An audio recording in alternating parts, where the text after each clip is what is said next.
when Josh Hawley walked out with like that, when she said it bothered her because he was doing it in a safe place. She was protecting him. Right. And then, of course, you gotta love the slow motion of him fleeing, right?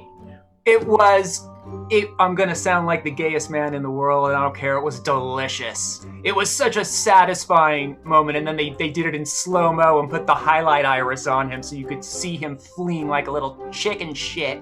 The Democrats, whoever is running this show production-wise, is doing a masterful job, because not only did that really make Josh Hawley look like the biggest asshole on the planet, the way that they have plotted out the story for people, the way they introduce people, the way they give it to you, I almost wondered if they didn't get an author to come on board and help plot that out, the details of everything that happened. It was so clear. They have done an exceptional job.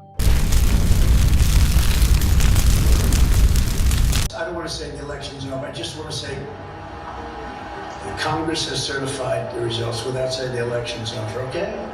The thing that really just it just kills me in my gut, it wasn't that he was just sitting there watching it on television. It's that he's just such a lazy, stupid bastard that's all he could do. He didn't even have the decency to like put himself into a study and close the door. He was just sitting there jerking himself off mentally and watching this whole thing. He is exactly what other countries, when they describe the worst of America or what they think America is, that's it. Lazy, shiftless, doesn't do their job, watches television, eats too much food. You get fired for less than that at 7-Eleven if you're average Joe American in this country. And he was the president of the United States.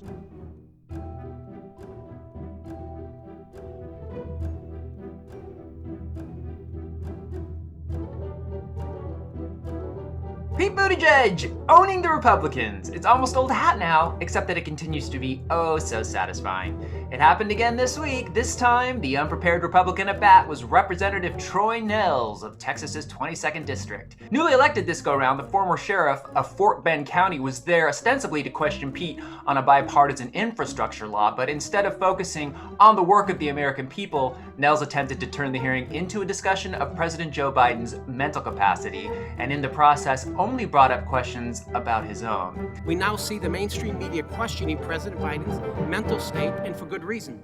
Sadly, he shakes hands with ghosts and imaginary people.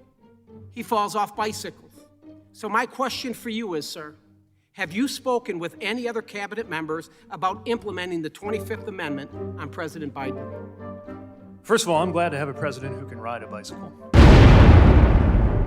And That's your I question. will look beyond the insulting nature of that question and make clear to you that the President Have of the United you States... spoken to Of any other course not. cabinet members about implementing the 25th Amendment on President Biden? Of course not. Please allow the You ought to witness to know finish his answer. Have that you the emailed, President of this the is my United time, States- have you emailed any members President of with the the United executive States. branch about the President's health or President cognitive of the decline, United States including is text as messages vigorous a from your colleague private or phone? boss as I have I ever had the figured pleasure this. of working with. What about DOT? Have you spoken about Gentleman's this issue time with has them? expired. I couldn't hear the question, I'm sorry. Well, You yield me 1 minute, sir? absolutely not. If you had yielded the secretary some time to actually answer the ridiculous question, you might have actually gotten something. May I remind all of you elected Republicans that many of you are not exactly spring chickens yourselves. Some of you take the occasional surprise nap, so be very careful who you start attacking for incompetence, and remember that your party is currently led in de facto by Bobo, the insurrectionist chimp.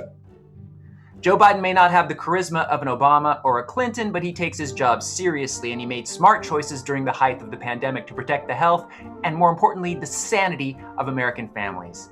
And the truth is that most Americans would vote him into a second term in a heartbeat if the only alternative that Republicans offer is an anti-abortion, anti-gay, anti-trans, anti-gun safety, anti-climate, anti-science, anti-democratic, anti-Disney, apocalyptic, gun-fetishizing ghoul who has no plans to help Americans reach greater potential and ensure that their families are protected from economic and physical harm.